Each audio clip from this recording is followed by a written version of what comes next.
Hello and welcome back to Robot Republic with me, Josh. And today we have some very special guests from Kid Onion Games because I am joined by Francesco and Gabriele, who are in some of the dev team who are developing River Tales, which is a really cool co-op platformer, which is loads of fun, at times unbelievably brutal if you are playing with someone who's not good at platforming. So hello, gents. How are we? All good here. Thank you, Josh, for having us here. Oh no, thank you for coming on. Honestly, it's an absolute pleasure.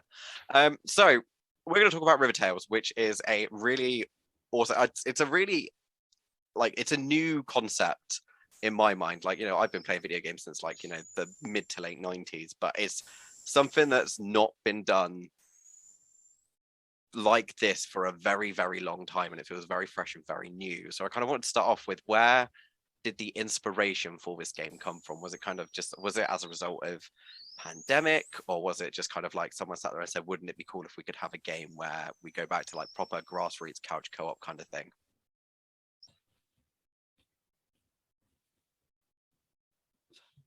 So okay, I start. I mean, the main idea of the game came from I met Francesco when we were 7, so we grew up together and we played a lot of video games together. So, and as you said, it's been a lot of time since a concept like this is playable, and we often, when we play together in the evening, we waste a lot of time looking for a game that can be played into not just a a single player that just had another player and the game isn't changing, but we want to live a proper adventure together. So we decided to quit our job and start this adventure in developing this game.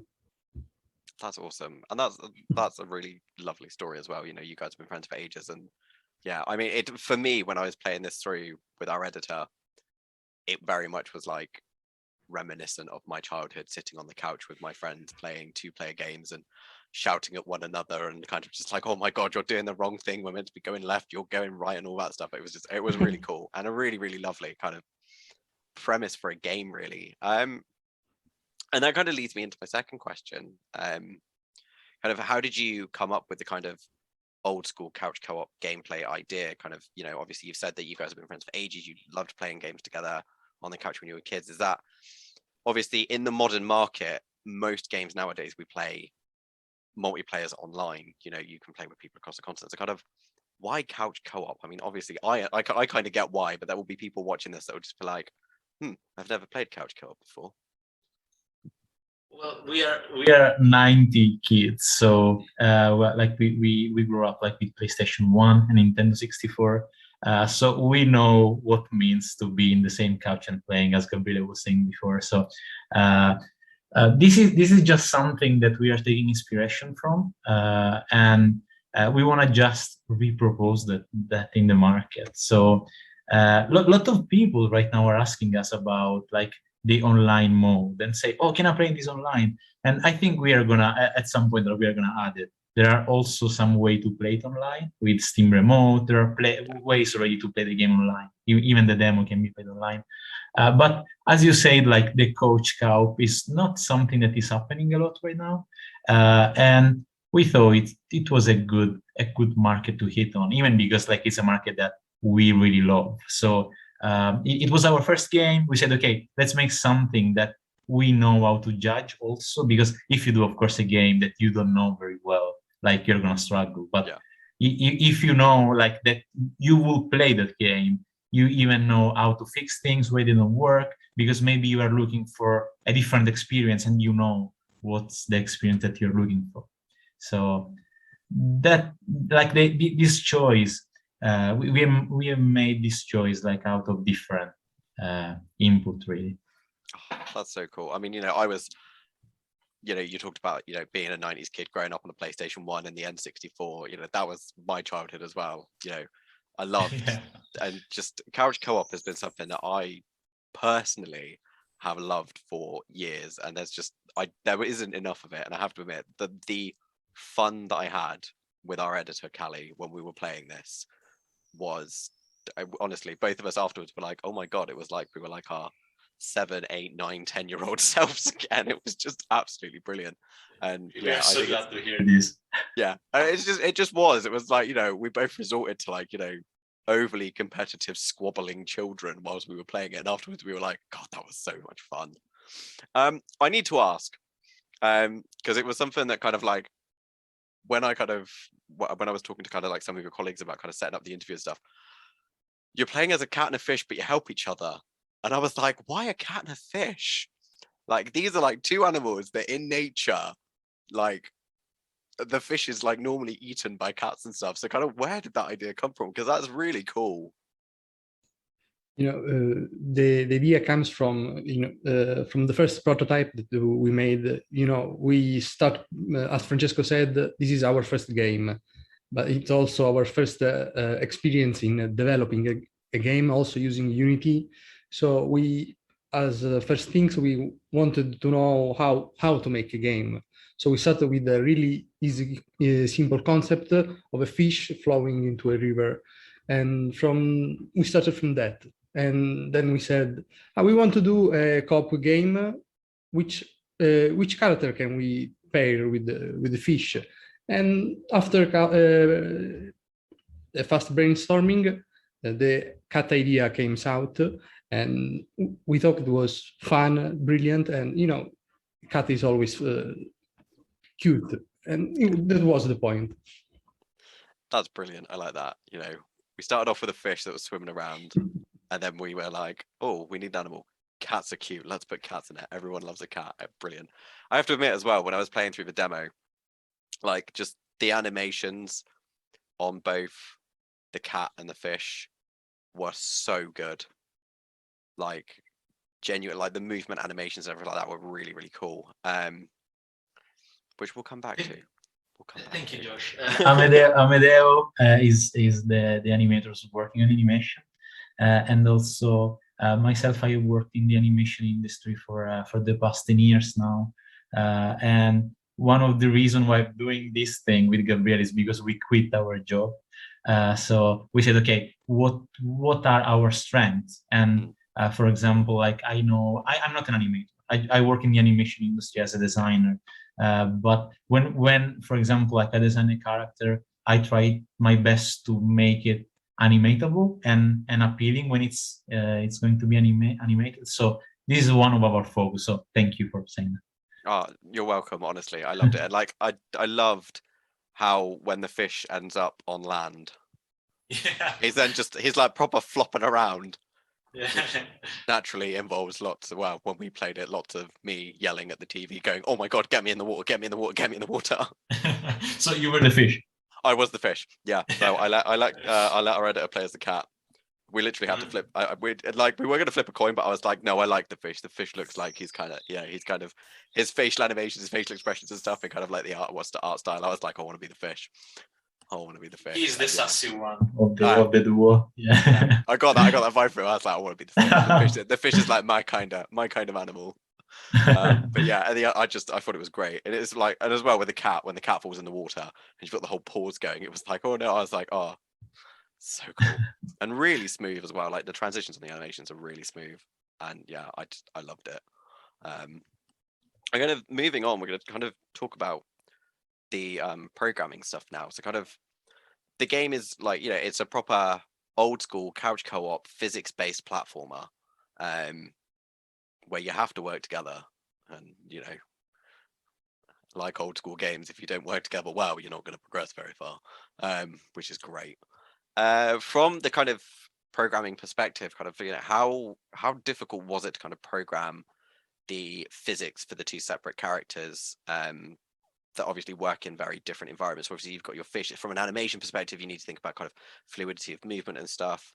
In the water, for the cat, in terms of animations, you're thinking about kind of like making kind of like patter across the ground and stuff. But from a programming perspective, how difficult was it to kind of program these two very different kind of creatures that have to work in almost literally opposite ways? You know, when one hits water, it starts to drown. When one hits land, it starts to die. Kind of, was that a challenging process for from a programming perspective, or was that quite easy?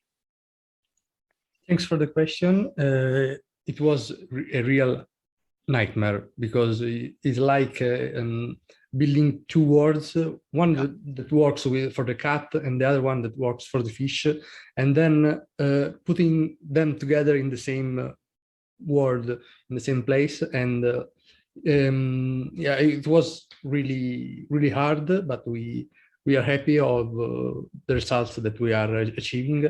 And yeah, the most critical part is when the two worlds get in touch each other's. For example, when the cat have to interact with fish, as you said before, when you have to grab the tails. So there are some points that have to be really delicate to be addressed by a programming point of view. God, yeah, I bet. I mean, I was just kind of, I always try to kind of like unpick these little, I have very limited programming knowledge. I'm not going to sit here and be like, oh yes, no, I understand programming. I have very little. In Unity, I can make a box move around. I can make physics work. So I can make a first person one around. That's about it. I was trying to unpick the physics. I was like, God, this just seems like, I was trying to work it out in my head. I was like, this is just, my brain is melting, trying to think about how you'd program these two things to work in tandem. But it works flawlessly as well. Like when we were playing through the demo, I don't think we actually encountered a single bug at all. Like in terms of, but in both, and from an animation perspective and from a programming perspective, it was so smooth. And just kind of, yeah. We have seen few bugs. We are aware about a couple of bugs. We have been at the Milano Games Week few weeks ago. And we have seen hundreds of people playing the game in front of us, and that was so good because it was a beta testing and people were getting stuck. For example, there are a few stones that I have placed at the very end of the delivery when we were delivering the demo. I said, okay, few stones will be very nice here, and I regret this decision so much because they look great, but we have seen so many people getting stuck on those stones, and I will go back and delete those because it's creating some problems. I love that. We watched 100 people beta test it and we sat there going, oh no, we might need to change that. We're going to change that because QA testing is such an important part of games development and stuff. But yeah, just wow, that must have been so awesome to watch 100 people play your game. Like, oh, It's been great. Yeah. Life goal right there. Yeah. Next question then, kind of obviously. We got to play the demo section, which obviously isn't the whole game. And obviously, it is very reliant on co-op mechanics and kind of, teamwork and working with the person you're playing with and stuff. Kind of obviously there was some kind of like co-op mechanics in terms of like, if the cat's drowning, you boop them from underneath as the fish. If the fish is on the floor, you kind of have to drag him and chuck him in the water. Are there any other kind of co-op mechanics that are going to be brought in as players progress through the game? And obviously, I know that you guys can't tell me a huge amount because obviously spoilers and whatnot. But kind of, are there any mechanics that you can kind of very subtly suggest? Or is it just going to be a case of, no, we can't, but yes, there are moment? No, there are some mechanics that we can discuss, even because you can see those in the Instagram account. We have many of those that are not being revealed so far, and I think we're going to keep a surprise for players. But for example, like we are using the environment in order to allow people to work together. So if I have to give you an example, you have seen the leaves, which the fish can just lift up, and the cat can use them as a bridge. At some point, we are gonna, for example, see some turtles, and the turtles are gonna really annoy the fish because they want to bite the fish, and the fish has to escape from the turtle. Like the turtle are chasing him, but what the cat can do at that point is that the cat can jump on top of the turtles because the turtles are in water, are water turtles. So what happens is that the turtles are a pain for the fish, but actually they create a bridge for the cat to find secrets or maybe to progress in the level. So we are trying every aspect that we are putting in the game, we are trying to make it like a pain for one and actually a good thing for the other.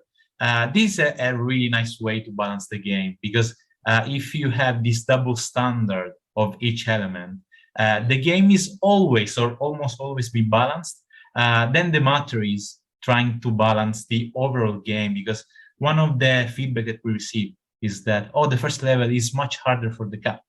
But this is just one level. Like the second level, for example, could be much harder for the fish, and the cat is gonna be the support. So the balance is gonna come natural with the rest of the adventure. That's awesome. And I like that as well, actually, that you've got, I mean, we'll come on to talk about difficulty curve in a minute, but actually kind of having levels that are more challenging for each player instead of this kind of like general difficulty curve. Actually, this one is a little bit more challenging for this player, this one's a little bit more challenging for this player, and you need to become more technical. That's really cool. I am really looking forward to the full release of this game because it's just going to provide hours of amusement, if I'm honest. That's awesome. Thank you for that. That does, I mean, and that really nicely does bring us on to the next one, because obviously difficulty curves are a thing, and you touched on it slightly there in kind of terms of like it being, you know, kind of thinking about making some levels more challenging for the cat, some levels more challenging for the fish. Kind of overall with the whole kind of like game design and stuff, how have you kind of dealt with that difficulty curve? Because I know kind of like some games, especially kind of like platformers and stuff, some people say, oh, the difficulty curve's too slow, and some people say in some games the difficulty curve's really, really high. How have you dealt with that? Because obviously kind of mechanically and whatnot, the difficulty curve is quite a challenging thing at times, especially in platformers, because you need to kind of get that balance of accessibility versus challenging platformers, because obviously so many people play them. How have you guys kind of addressed that, both from a kind of like, you know, a design perspective and a programming perspective, really? It's a tough question. It's a tough question, because Gabriele and I are discussing like all the time the curve of difficulty of the game. And to be honest, like sometimes when we think that something is too easy, then it gets very hard. So we are in a process in which we are dealing with it. Of course, we want the game to be very, very approachable. Like in the end, we want everybody to have fun, and the river is very linear. We don't want anybody to get stuck somewhere, and we want everybody to be able to enjoy the adventure. Yeah. For example, the ask for help that Gabriele has programmed, like is a very maybe too strong weapon, because the characters can help each other in all the situations. By some extent, this makes the game maybe too easy, because you can really spoil this power. But also it makes it accessible, so you never get stuck. You can also save the cat or the fish when they are in a difficult situation. Also, I don't know, Gabriele, you have anything in mind about scripting? The microphone, you are muted.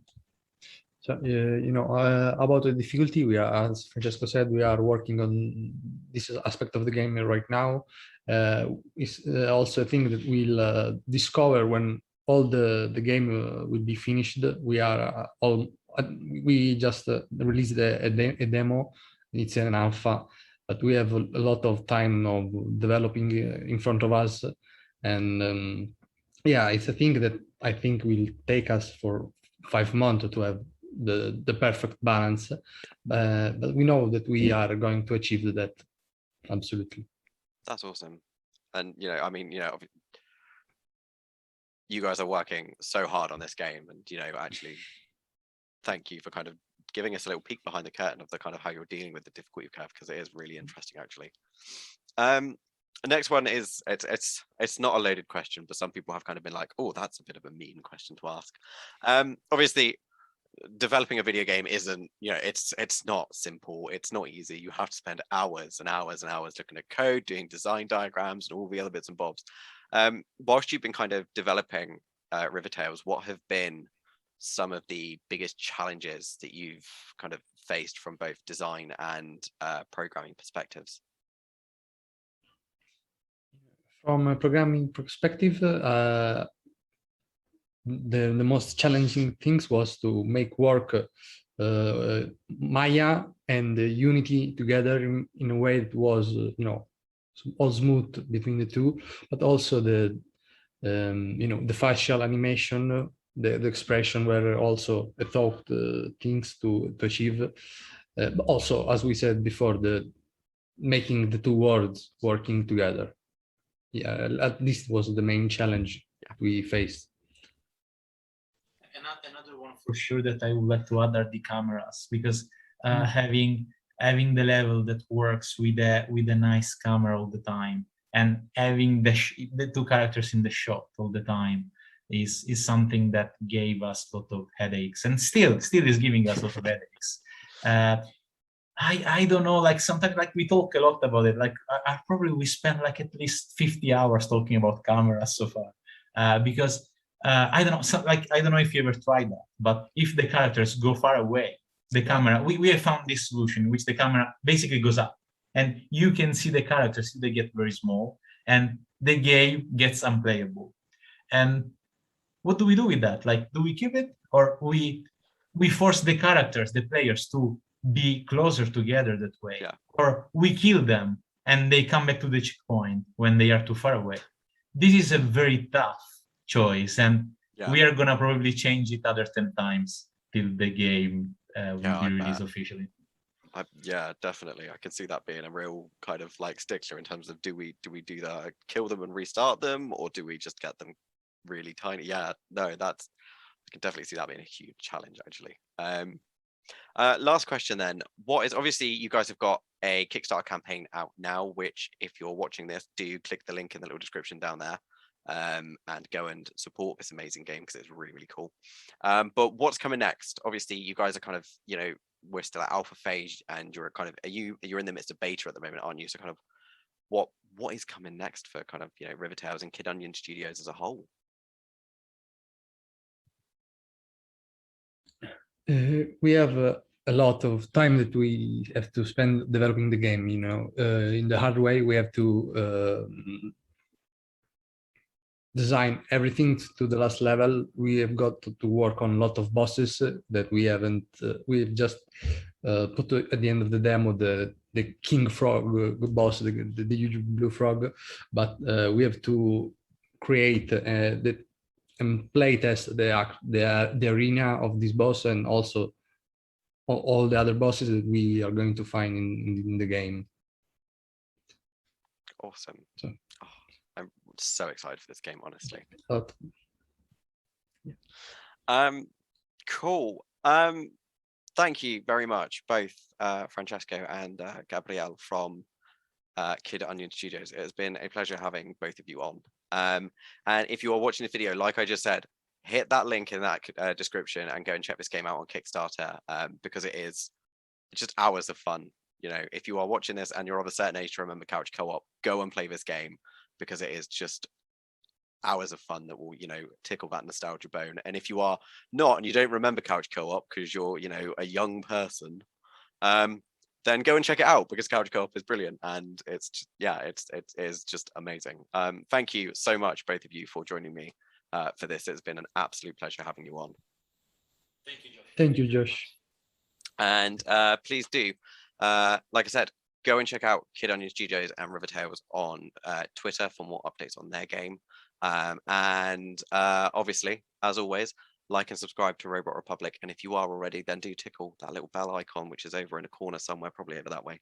That way, I think it'll be like over there somewhere. I don't know. So that you get all the updates of all our new chatbots. Thank you very much, gents. Have a lovely rest of your day, and we'll see you next time, people.